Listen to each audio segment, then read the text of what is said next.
வணக்கம். நீங்கள் இணைந்திருப்பது சமூகத்தின் மதிய நேர பிரதான செய்திகளுடன்.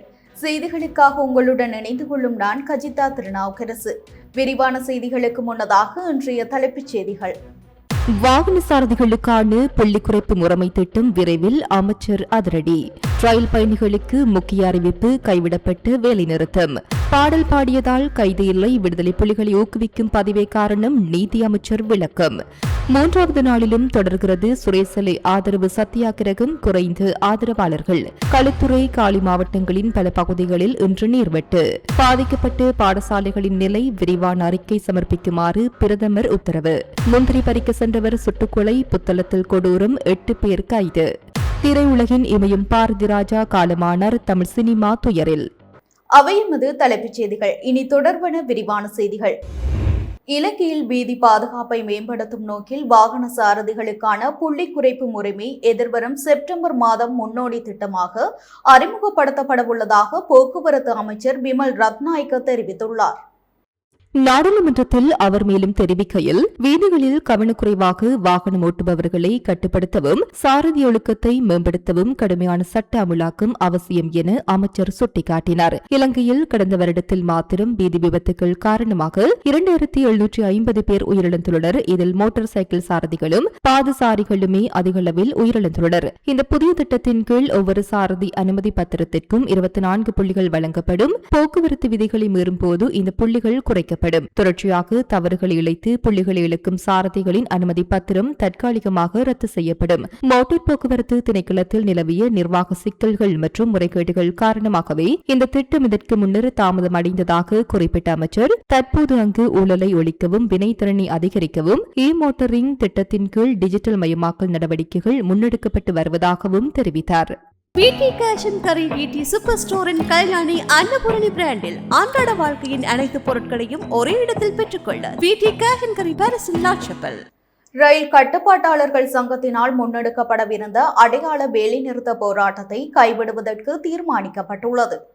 குறித்த சங்கத்திற்கும் பிரதி அமைச்சரின் தனிப்பட்ட செயலாளருக்கும் இடையில் இடம்பெற்ற கலந்துரையாடலில் சம்பவம் குறித்து அடுத்த 48 மணித்தியாலங்களுக்குள் விசாரணை நடத்தி தீர்மானம் ஒன்றை வழங்குவதற்கு உடன்பாடு எட்டப்பட்டுள்ளதாக அறிவிக்கப்பட்டுள்ளது. இதற்கமைய இன்று ரயில் சேவைகள் வழமை போல் இயங்கும் எனவும் பயணிகள் எவ்வித தடையுமின்றி பயணிக்க முடியும் எனவும் ரயில் கட்டுப்பாட்டாளர்கள் சங்கம் தெரிவித்துள்ளது. இருப்பினும் சரக்கு போக்குவரத்து ரயில் ஊழியர்கள் மாத்திரம் இந்த வேலைநிறுத்த போராட்டத்தில் ஈடுபட தீர்மானித்துள்ளதாக தெரிவிக்கப்படுகிறது. தொழிற்சங்க நடவடிக்கை குறித்து ரயில்வே கட்டுப்பாட்டாளர்கள் சங்கத்தின் செயலாளர் ருக்மால் பண்டார மேலும் கருத்து தெரிவிக்கையில் குறிப்பிட்டதாவது, ரயில்வே பாதுகாப்பு விதிகளை முற்றிலும் மீறி ரயில்வே திணைக்களத்தின் பொது சொத்துக்கள் மற்றும் பயணிகளின் உயிர்களை பாரிய ஆபத்துக்கு உள்ளாக்கும் வகையில் சில நடவடிக்கைகள் முன்னெடுக்கப்பட்டுள்ளன. திணைக்களத்தின் விதிமுறைகளை எவ்விதத்திலும் பொருட்படுத்தாமல் ரயில்வே கிரேன் வாகனங்கள் கடந்த சில நாட்களாக சட்டவிரோதமான முறையில் இயக்கப்பட்டுள்ளன. இந்த ஆபத்தான நிலைமை மீண்டும் ஏற்படுவதற்கு இடமளிக்க வேண்டாம் என அதிகாரிகளுக்கு கடந்த சில நாட்களாக நாங்கள் தொடர்ச்சியாக அறிவுறுத்தியிருந்தோம். ஆனால் எமது அந்த எச்சரிக்கை அறிவிப்பை முற்றாக அலட்சியப்படுத்திவிட்டு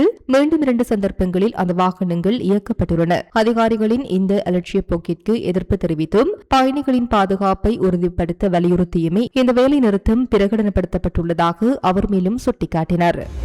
கிளிநொச்சியில் இளைஞன் மேடையில் பாடல் பாடியதற்காக கைது செய்யப்படவில்லை. விடுதலை புலிகள் அமைப்பை ஊக்குவிக்கும் வகையில் வார்த்தைகளை சமூக ஊடகங்களில் பகிர்ந்த காரணத்தால் தான் கைது செய்யப்பட்டார். பேச்சு சுதந்திரம் என்று குறிப்பிட்டுக் கொண்டு முறையற்ற வகையில் செயற்படக்கூடாது என நீதி அமைச்சர் ஹர்ஷன நாணயக்கார தெரிவித்தார். நாடாளுமன்றத்தில் நேற்று நடைபெற்ற அவசரகால சட்டம் தொடர்பான விவாதத்தில் உரையாற்றுகையில் மேற்கண்டவாறு குறிப்பிட்டார். அங்கு அவர் மேலும் உரையாற்றியதாவது, பயங்கரவாத தடை சட்டத்தை ரத்து செய்வோம் என்று நாட்டு மக்களுக்கு வழங்கிய வாக்குறுதியை நிறைவேற்றுவோம். பயங்கரவாத தடை சட்டத்தை ரத்து செய்து அதற்கு பதிலாக புதிய சட்டம் ஒன்றை ஏற்றுவதற்கான நடவடிக்கைகள் நிறைவடையும் கட்டத்தில் உள்ளன. இன்னும் ஓரிரு மாதங்களில் பயங்கரவாத தடை சட்டத்தை ரத்து செய்வதற்கான சட்டம் மூலம் பாராளுமன்றத்திற்கு சமர்ப்பிக்கப்படும். மேடையில் பாடல் பாடியதற்காக தமிழ் இளைஞர் கைது செய்யப்பட்டதாக எதிர்க்கட்சியின் உறுப்பினர்கள் ஒருவர் சபையில் குறிப்பிட்டார். இது முற்றிலும் தவறு. விடுதலை புலிகள் அமைப்பை ஊக்குவிக்கும் வகையில் வார்த்தைகளை சமூக ஊடகங்கள் ஊடாக பகிர்ந்த காரணத்தால் தான் இவர் கைது செய்யப்பட்டார். நாட்டில் இன்றும் பயங்கரவாத தடை சட்டம் அமலில் தான் உள்ளது. இந்த இளைஞனுக்கு இன்னும் தடுப்பு காவல் உத்தரவு பிறப்பிக்கப்படவில்லை. ஆகவே நீதிமன்றத்தை நாடி பிணை பெற்றுக் கொள்ள முடியும். பேச்சு சுதந்திரம் என்று குறிப்பிட்டுக் கொண்டு முறையற்ற வகையில் செயல்படக்கூடாது. பயங்கரவாதம் தொடர்பான 2011 ஆண்டு திருத்தச் சட்டத்தின் பிரகாரமே இந்த இளைஞன் கைது செய்யப்பட்டுள்ளார். பேச்சுரிமை என்பது வடக்கிற்கும் தெற்கிற்கும் ஒன்றாகவே காணப்படுகிறது. தமிழ், முஸ்லிம் என்பதால் சட்டம் குறைவாகவும், சிங்களம் என்பதால் சட்டம் அதிகமாகவும் வழங்கப்படவில்லை. சுரேஷ் சலே 90 நாட்கள் தடுப்பு காவலில் வைக்கப்பட்ட போது எவரும் அவரை நினைக்கவில்லை. சத்தியாகிரக போராட்டத்தில் ஈடுபடவில்லை. முள்ளங்கியும் சோறும் சாப்பிடுவதாக குறிப்பிடவில்லை. தீ வைத்துக் கொள்வதாக குறிப்பிடவில்லை. தாய் மனைவி என்று எவரும் வரவில்லை. கோட்டாபய ராஜபக்சவுக்கு வெளிநாட்டு பயணத்தடை விதித்ததுடன் அனைவரும் கலக்கமடைந்து வெளியில் வந்துள்ளார்கள். 90 நாட்கள் செலவிற்கு நல்ல சாப்பாடுதான் கிடைத்தது. கோட்டாவிற்கு பயணத்தடை விதித்த பின்னரா சோறும் முள்ளங்கியும் கிடைத்தது. கோட்டை ரயில் நிலையம் முன்பாக சத்தியாகிரக போராட்டத்தை ஆரம்பித்தார்கள். 20 பேர் கூட அங்கே இருக்கவில்லை. சுரேஷ் சலைவிற்காக இவர்கள் இன்று ஒன்றிணையவில்லை. எப்படியாவது போராடி விசாரணைகளை சலைவுடன் நிறுத்திக் கொள்ள வேண்டும். அதற்கு மேல் சென்றால் பிரதான சூத்திரதாரி வெளிப்படுவார் என்பதை இவர்கள் நன்கு அறிவார்கள். அதற்காகவே திணறுகின்றார்கள் என தெரிவித்தார். முன்னாள் அரசு புலனாய்வு சேவையின் பணிப்பாளர் மேஜர் ஜெனரல் சுரேஷ் அலையின் விடுதலையை வலியுறுத்தி கொழும்பு கோட்டை புகையிரத நிலையத்திற்கு முன்பாக முன்னெடுக்கப்படும் சத்தியாகிரக போராட்டம் இன்று 3வது நாளாகவும் தொடர்ந்துள்ளது. உயிர்த்த ஞாயிறு தாக்குதல் தொடர்பான விசாரணைகளின் அடிப்படையில் குற்றப்புலனாய்வு திணைக்களத்தால் தடுத்து வைக்கப்பட்டுள்ள சுரேஷ் சலே மனிதாபிமானமற்ற முறையில் நடத்தப்படுவதாக குற்றம் சாட்டி அவரது ஆதரவாளர்கள் இந்த போராட்டத்தை முன்னெடுத்து வருகின்றனர். முன்னாள் புலனாய்வு பிரதானிக்கு இழைக்கப்படும் அநீதிகள் நிறுத்தப்பட வேண்டும் என்ற வாசகங்கள் அடங்கிய பதாதைகளை ஏந்தியவாறு கோட்டை புகையிரத நிலைய வளாகத்தில் அமர்ந்து போராட்டத்தில் ஈடுபட்டனர். எனினும் போராட்டத்தின் முதல் 2 நாட்களுடன் ஒப்பிடுகையில் 3வது நாளான இன்று அதில் கலந்து கொண்ட ஆதரவாளர்களின் எண்ணிக்கை குறிப்பிடத்தக்க அளவில் குறைந்திருந்தது. இதற்கிடையில் போராட்டம் நடைபெற்ற பகுதியில் நேற்றைய தினம் பரபரப்பான சூழ்நிலை ஏற்பட்டதாக தெரிவிக்கப்படுகிறது. புகையிரத நிலையத்தை பயன்படுத்திய மற்றும் அப்பகுதியூடாக பயணித்த சில பொதுமக்கள் போராட்டக்காரர்களுக்கு எதிராக தங்களது அதிருப்தியை வெளிப்படுத்தியதுடன் சில சந்தர்ப்பங்களில் கடுமையான வாய் தர்க்கங்களும் ஏற்பட்டன. ஈஸ்டர் தாக்குதல் தொடர்பான விசாரணைகள் பாரபட்சமின்றி முன்னெடுக்கப்படும் நிலையில் அதனுடன் தொடர்புடைய நபருக்காக ஆதரவு போராட்டம் நடத்துவது பொருத்தமற்றது என சில பொதுமக்கள் கருத்து வெளியிட்டதாக தெரிவிக்கப்படுகின்றது. இதனால் போராட்டம் இடம்பெற்ற பகுதியில் ஒரு கட்டத்தில் பதற்றமான நிலையும் உருவாகியிருந்தது. யாழ்ப்பாண ராஜ்யத்தினுடைய சங்கிலிய மன்னனின் மந்திரிமனையின் வரலாற்றை பேணி பாதுகாப்பதற்கான செயற்பாடுகளில் எல்லோரும் கலந்து கொள்ள வேண்டும் என வடக்கு மாகாண சபை அவைத்தலைவர் CVK சிவஞானம் பொதுமக்களுக்கு அழைப்பு விடுத்துள்ளார். யாழ்ப்பாணத்தில் உள்ள அவரது இல்லத்தில் நேற்று இடம்பெற்ற ஊடக சந்திப்பில் கருத்து தெரிவித்த போதே இதனை தெரிவித்தார். மேலும் தெரிவிக்கையில், நல்லூர் மந்திரிமனை அழியும் அபாயத்தில் இருந்த நிலையில் அதனை புனரமைப்பு செய்வது தொடர்பாக தற்போது நம்பிக்கை பொறுப்பாளர்களும் தொல்லியல் திணைக்களமும் உடன்பாட்டிற்கு வந்திருக்கின்றன. இருதரப்பு கலந்துரையாடலின் பின்னர் பொதுமக்களின் நிதியை பெற்று இதனை புனரமைக்க முடிவெடுக்கப்பட்டுள்ளது. ஏனென்றால் அதற்கான நிதி தொல்லியல் திணைக்களத்திடம் இல்லை. தொல்லியல் திணைக்களம் அந்த திருத்த பணிகளை செய்யும். அதற்கான நிதிகளை நாங்கள் திணைக்களத்திற்கு வழங்க வேண்டும். அதற்கு ஒரு பொது அமைப்பாக நாங்கள் இணைந்து இதனை செய்ய வேண்டும். சூழல் கணிந்து வந்துள்ளது. ஆகவே பொதுமக்கள் ஒத்துழைப்பு வழங்க வேண்டும். தொல்லியல் திணைக்களம் நெதர்லாந்து நாட்டின் நிபுணர்களை தொடர்பு கொண்டு நல்லூர் மந்திரிமனை இருக்கக்கூடிய இடங்களை ஸ்கேன் செயற்பாட்டை செய்தனர். திணைக்களம் அந்த செயற்பாடுகளை ஆரம்பித்துள்ளது. நல்லூர் மந்திரிமனையை எவ்வாறு செய்யலாம் என்பதை பொதுமக்கள் கருத்துக்களை முன்வைக்க முடியும். இதில் எந்த அரசியல் சம்பந்தமும் கிடையாது. இந்த பகுதியில் வசிப்பவன் என்ற அடிப்படையிலும் முன்னாள் மாநகர சபை ஆணையாளர் என்ற அடிப்படையிலும் மாகாண சபை அவைத்தலைவர் என்ற வகையில் இதனை கையாளுகின்றேன். இதில் எந்த அரசியல் கலப்பும் கிடையாது என்றார். களுத்துறையின் பல பகுதிகளில் இன்று 10 மணி நேர நீர்வெட்டு அமல்படுத்தப்படும் என தேசிய நீர்வளங்கள் மற்றும் வடிகாலமைப்பு சபை அறிவித்துள்ளது. அதன்படி களுத்துறை, வாதுவ, மாத்தகம, பேருவளை, அளுத்கமக மற்றும் பயாகல ஆகிய பகுதிகளைச் சேர்ந்த மக்களுக்கு இன்று காலை 8:30 மணி முதல் மாலை 6:30 மணி வரை நீர் விநியோகம் நிறுத்தப்படும். கெத்தன நீர் சுத்திகரிப்பு நிலையத்திற்கு மின்சார விநியோகத்தில் திட்டமிடப்பட்டிருந்த இடையூறு காரணமாக இந்த நீர் விநியோகம் நிறுத்தப்பட்டதாக தேசிய நீர்வளங்கள் மற்றும் வடிகாலமைப்பு சபை தெரிவித்துள்ளது. இதற்கிடையில் காலி மாநகர சபை எல்லைக்குள் இன்று 14 மணி நேர நீர்வெட்டு அமல்படுத்தப்படவுள்ளது. வக்வெல்ல நீர் சுத்திகரிப்பு நிலையத்தில் மேற்கொள்ளப்படும் அத்தியாவசிய பராமரிப்பு பணிகள் காரணமாக அப்பகுதியில் காலை 9 மணி முதல் இரவு 11 மணி வரை நீர் விநியோகம் நிறுத்தப்படும் என்றும் அறிவிக்கப்பட்டுள்ளது. கொழும்பு நகரின் மிகச்சிறந்த முகவரிகளில் ஒரு புதிய வாழ்க்கை முறையின் அடையாளம் உருவாகிறது. Blue ocean group. டிட்வா சூறாவளியால் பாதிக்கப்பட்ட பாடசாலைகளின் தற்போதைய நிலை குறித்து விரிவான அறிக்கையை 1 வாரத்திற்குள் சமர்ப்பிக்குமாறு அதிகாரிகளுக்கு பிரதமர் ஹரணி அமரசூரிய பணிப்புரை விடுத்துள்ளார்.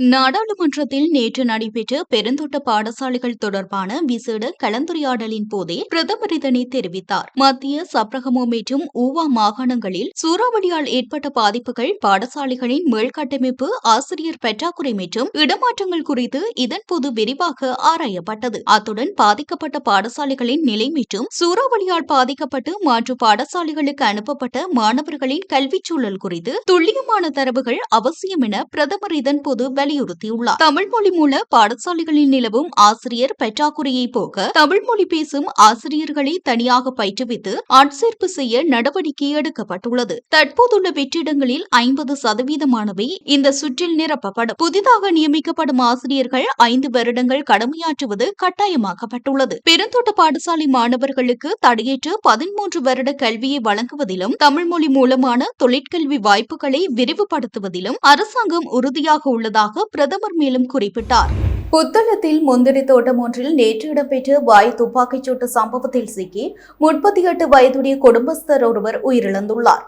இக்கொலை சம்பவத்துடன் தொடர்புடைய குற்றச்சாட்டில் 8 பேரை வண்ணாத்தவில்லு போலீசார் கைது செய்துள்ளனர். இந்த சம்பவம் நேற்று அதிகாலை வண்ணாத்தவில்லு போலீஸ் பிரிவுக்குட்பட்ட கரைத்தீவு பகுதியில் அரங்கேறியுள்ளது. சம்பவத்தில் உயிரிழந்தவர் 38 வயதுடைய அத்துக்கோரலகே பிரதீப் சுசந்த என அடையாளம் காணப்பட்டுள்ளார். போலீசாருக்கு கிடைத்துள்ள ஆரம்பகட்ட விவரங்களின்படி சிலாபம் பெருந்தோட்ட நிறுவனத்துக்கு சொந்தமான கரைத்தீவு பகுதியில் அமைந்துள்ள சுமார் 50 ஏக்கர் பரப்பளவுடைய முந்திரி தோட்டம் கட்பெட்டி பகுதியைச் சேர்ந்த ஒருவரால் முந்திரி அறுவடை செய்வதற்காக குத்தகை அடிப்படையில் பெற்றுக் கொள்ளப்பட்டிருந்தது. அந்த முந்திரி தோட்டத்தின் விளைச்சலை பாதுகாப்பதற்காக குத்தகையாளரால் தனிப்பட்ட பாதுகாப்பு பணியாளர்கள் நியமிக்கப்பட்டிருந்தனர். இந்நிலையில் நேற்று அதிகாலை அந்த முந்திரி தோட்டத்துக்குள் ரகசியமாக நுழைந்ததாக கூறப்படும் நபர் ஒருவரை அங்கிருந்த பாதுகாப்பு பணியாளர் ஒருவர் சந்தேகத்தின் பேரில் வாயு துப்பாக்கி மூலம் சுட்டுள்ளார் என்று ஆரம்பகட்ட விசாரணைகளில் தெரிய வந்துள்ளது. துப்பாக்கிச் சூட்டுக்கு இலக்காகி உடலின் முக்கிய பாகங்களில் கடுமையான காயங்களுக்குள்ளான பிரதீப் சுசந்த அங்கிருந்தவர்களால் உடனடியாக மீட்கப்பட்டு புத்தளம் ஆதார வைத்தியசாலையில் அவசர சிகிச்சைக்காக அனுமதிக்கப்பட்டார். எனினும் அங்கு அவருக்கு அளிக்கப்பட்ட தீவிர சிகிச்சை பலனின்றி அவர் பரிதாபமாக உயிரிழந்துள்ளார். உயிரிழந்தவரின் சடலம் தற்போது புத்தளம் வைத்தியசாலையின் பிரேத அறையில் வைக்கப்பட்டுள்ளதுடன் பிரேத பரிசோதனைகளுக்காக ஏற்பாடுகள் முன்னெடுக்கப்பட்டு வருகின்றன. இந்த கொலை சம்பவம் தொடர்பாக துப்பாக்கியை பயன்படுத்தியவர் உட்பட இதுவரை 8 சந்தேக நபர்களை வண்ணாத்தவில்லு போலீசார் கைது செய்துள்ளனர். சம்பவ இடத்துக்கு தடயவியல் போலீசார் வரவழைக்கப்பட்டு விசாரணைகள் முடுக்கிவிடப்பட்டுள்ளதுடன் சந்தேக நபர்களை புத்தளம் நீதிவான் நீதிமன்றத்தில் ஆஜர்படுத்துவதற்கான மேல் நடவடிக்கைகளை வண்ணாத்தவில்லு போலீசார் மேற்கொண்டு வருகின்றனர். இந்துக்களின் புனித நாளான ஆடி அமாவாசை தினத்தை அரசு பொது விடுமுறை நாளாக பிரகடனப்படுத்துமாறு வன்னி மாவட்ட நாடாளுமன்ற உறுப்பினர் துரைராசா ரவிகரன் கோரிக்கை விடுத்துள்ளார். நாடாளுமன்ற குழு அறையில் நேற்று நடைபெற்ற புத்த சாசன சமயம் மற்றும் கலாச்சார அலுவல்கள் பற்றிய அமைச்சர் ஆலோசனை குழு கூட்டத்திலேயே இக்கோரிக்கை முன்வைக்கப்பட்டது. இக்கூட்டத்தில் நாடாளுமன்ற உறுப்பினர் ரவிகரன் மேலும் கருத்து தெரிவிக்கையில், ஆடி அமாவாசை என்பது இந்துக்களின் ஒரு புனித நாளாகும். இந்நாளில் இந்துக்கள் தமது முன்னோர்களுக்காக, குறிப்பாக இறந்த தந்தையர்களுக்காக விரதமிருந்து திதி மற்றும் தர்ப்பணம் கொடுத்து தமது பிதிர்க்கடன்களை நிறைவேற்றி ஆசி பெறுகின்றனர். ஆங்கிலேயர்களின் ஆட்சி காலத்தில் இந்துக்களின் புனித நாளான ஆடி அமாவாசை தினத்திற்கு பொது விடுமுறை வழங்கப்பட்டிருந்தது. அதற்கான ஆதாரங்களும் என்னிடம் உள்ளன. இருப்பினும் இந்த நாட்டில் ஆங்கிலேயரின் ஆட்சி காலம் முடிவிற்கு வந்த பிற்பாடு இந்த நாளுக்கு பொது விடுமுறை வழங்கப்படுவதில்லை. மாதந்தோறும் பௌர்ணமிக்கு விடுமுறை வழங்கும் இலங்கை அரசு வருடத்தில் ஒரு நாள் வருகின்ற ஆடி அமாவாசைக்கு பொது விடுமுறை வழங்க தவறியிருப்பது இந்துக்களுக்கு பெரும் மனவேதனையை ஏற்படுத்தியுள்ளது. ஆகவே இந்துக்கள் தமது புனித நாளில் இடர்பாடுகளின்றி நிம்மதியாக வழிபாடுகளை மேற்கொள்வதற்காக இதனை பொது விடுமுறை நாளாக இலங்கை அரசு பிரகடனப்படுத்த வேண்டும் என வலியுறுத்தினார். இக்கோரிக்கையை உரிய முறையில் பரிசீலித்து விரைவில் முடிவை அறிவிப்பதாக புத்த சாசன சமயம் மற்றும் கலாச்சார அலுவல்கள் அமைச்சர் ஹினிதும சுனில் செனவி பதில் அளித்துள்ளார். தமிழ் சினிமாவின் முன்னணி மற்றும் மூத்த இயக்குநரான இயக்குனர் இமயம் பாரதி ராஜா 84 வயதில் காலமானார். கடந்த சில நாட்களாக உடல்நலக் குறைவு காரணமாக சென்னையில் சிகிச்சை பெற்று வந்த நிலையில் இன்று அவர் காலமானதாக தகவல்கள் தெரிவிக்கின்றன. அவரது மறைவு திரையுலகினரையும் ரசிகர்களையும் துயரத்தில் ஆழ்த்தியுள்ளது. கடந்த 1977ஆம் ஆண்டு வெளியான 16 வயதினிலே திரைப்படத்தின் மூலம் இயக்குநராக அறிமுகமான பாரதி ராஜா தமிழ் சினிமாவுக்கு புதியதொரு இலக்கணத்தை எழுதினார். அதுவரை ஸ்டுடியோவுக்கு உள்ளேயே முடங்கி கிடந்த கேமராவை கிராமத்து வயல்வெளிகளுக்கும் மண் வாசனைக்கும் கொண்டு சேர்த்தார். கிழக்கே போகும் போகும் ரயில், சிகப்பு ரோஜாக்கள், அலைகள் ஓய்வதில்லை, முதல் மரியாதை, கருத்தம்மா என அவர் இயக்கிய திரைப்படங்களும் தமிழ் சினிமாவின் மைல்கற்களாக அமைந்தன. இன்னினிய தமிழ் மக்களே என்ற அவரது குரல் ரசிகர்கள் மத்தியில் பெரும் வரவேற்பை பெற்றது. அவரது படைப்புகளுக்காக நாட்டின் உயரிய பத்மஸ்ரீ விருது வழங்கி மத்திய அரசு அவரை கௌரவித்தது. இது தவிர பல தேசிய, மாநில விருதுகளையும் பெற்றுள்ளார். பல முன்னணி நட்சத்திரங்களையும் இயக்குநர்களையும் அறிமுகப்படுத்தினார். அண்மை காலமாக பல்வேறு திரைப்படங்களில் சிறந்த குணச்சித்திர நடிகராகவும் தனது முத்திரையை பதித்தார். இந்நிலையில் அவரது மகனும் நடிகரும் இயக்குநருமான மனோஜ் பாரதிராஜாவின் மறைவு பாரதிராஜாவை ஆழமாக பாதித்திருந்ததாக நெருங்கிய தரப்புகள் தெரிவித்திருந்தன. கடந்த சில நாட்களாக கடும் உடல்நலக் குறைவால் அவதிப்பட்டு வந்த பாரதிராஜா இன்று அதிகாலையில் காலமானார். தமிழர்களின் பெருமை ஒரே மேடையில் வெளியிடப் போகின்றது. இது ஒரு செலிப்ரேஷன் ஆஃப் கிரேட்னஸ். எதிர்வரும் ஜூன் 20 சனிக்கிழமை லெஜெண்ட்ஸ் அண்ட் ஐகான்ஸ் அவார்ட்ஸ் 2026 மேல் சப்ரகமோ மற்றும் வடமேல் மாகாணங்களிலும், காலி, மாத்தறை, கண்டி மற்றும் நுவரெலியா மாவட்டங்களிலும் அவ்வப்போது மழை அல்லது இடியுடன் கூடிய மழை பெய்யக்கூடும் என வளிமண்டலவியல் திணைக்களம் அறிவித்துள்ளது. அனுராதபுரம் மற்றும் அம்பாத்தோட்டை மாவட்டங்களில் சிறிதளவு மழை பெய்யக்கூடும் என அந்த திணைக்களம் தெரிவித்துள்ளது. மத்திய மலைநாட்டின் மேற்கு சரிவு பகுதிகளிலும், வடக்கு மற்றும் வடமத்திய மாகாணங்களிலும், அம்பாந்தோட்டை மற்றும் திருகோணமலை மாவட்டங்களிலும் அவ்வப்போது மணித்தியாலத்திற்கு 40 முதல் 50 கிலோமீட்டர் வேகத்தில் பலத்த காற்று வீசக்கூடும். ஏனைய பிரதேசங்களில் அவ்வப்போது மணித்தியாலத்துக்கு 30 முதல் 40 கிலோமீட்டர் வேகத்தில் ஓரளவு பலத்த காற்று வீசக்கூடும். இடியுடன் கூடிய மழையின் போது தற்காலிகமாக வீசக்கூடிய பலத்த காற்று மற்றும் மின்னல் தாக்கங்களினால் ஏற்படக்கூடிய விபத்துகளை குறைத்துக் கொள்ள தேவையான நடவடிக்கைகளை எடுக்குமாறு வளிமண்டலவியல் திணைக்களம் மக்களிடம் கேட்டுக் கொண்டுள்ளது. சிலாபம் தொடக்கம் கொழும்பு, காலியூடாக ஹம்பாந்தோட்டை வரையான கடல் பிராந்தியங்களில் அடிக்கடி மழை அல்லது இடியுடன் கூடிய மழை பெய்யக்கூடும். கடல் பிராந்தியங்களில் மணித்தியாலத்திற்கு 30 முதல் 40 கிலோமீட்டர் வேகத்தில் தென்மேற்கு திசையில் இருந்து காற்று வீசும். காங்கேசன்துறை தொடக்கம் மன்னாரூடாக கல்பிட்டி வரையான கடல் பிராந்தியங்களில் மணித்தியாலத்திற்கு 60 முதல் 70 கிலோமீட்டரிலும் கூடிய வேகத்தில் அடிக்கடி காற்று அதிகரித்து வீசக்கூடும். இவ்வாறான சந்தர்ப்பங்களில் இக்கடல் பிராந்தியங்கள் மிகவும் கொந்தளிப்பாக காணப்படும். ஆகையினால் இக்கடல் பிராந்தியங்களுக்கு செல்லும் மீனவர்களும் கடல்சார் ஊழியர்களும் மறு அறிவித்தல் வரையில் செல்ல வேண்டாம் என அறிவுறுத்தப்படுகின்றனர். திருகோணமலை தொடக்கம் முல்லைத்தீவு ஊடாக காங்கேசன்துறை வரையான, அத்துடன் கல்பெட்டி தொடக்கம் கொழும்பு, காலி, ஹம்பாந்தோட்டை ஊடாக பொத்துவில் வரையான கடல் பிராந்தியங்களில் மணித்தியாலத்திற்கு 50 முதல் 60 கிலோமீட்டரிலும் கூடிய வேகத்தில் அடிக்கடி காற்று அதிகரித்து வீசக்கூடும். இவ்வாறான சந்தர்ப்பங்களில் இக்கடல் பிராந்தியங்கள் கொந்தளிப்பாக காணப்படும் என அறிவிக்கப்பட்டுள்ளது. இத்துடன் நமது மதிய நேர பிரதான செய்திகள் நிறைவடைகின்றன. தொடர்ந்தும் சமூகத்துடன் இணைந்திருங்கள். வணக்கம். எமது RIP பேச்சுக்கு கிடைத்த மரண அறிவித்தல்கள். யாழ்ப்பாணம் மாதகள் வடக்கை பிறப்பிடமாகவும் டென்மார்க்கை வதிவிடமாகவும் கொண்டிருந்த திரு சுப்பிரமணியேஸ்வரன் தம்பிப்பிள்ளை அவர்கள் 9/6/2026 செவ்வாய்க்கிழமை அன்று காலமானார்.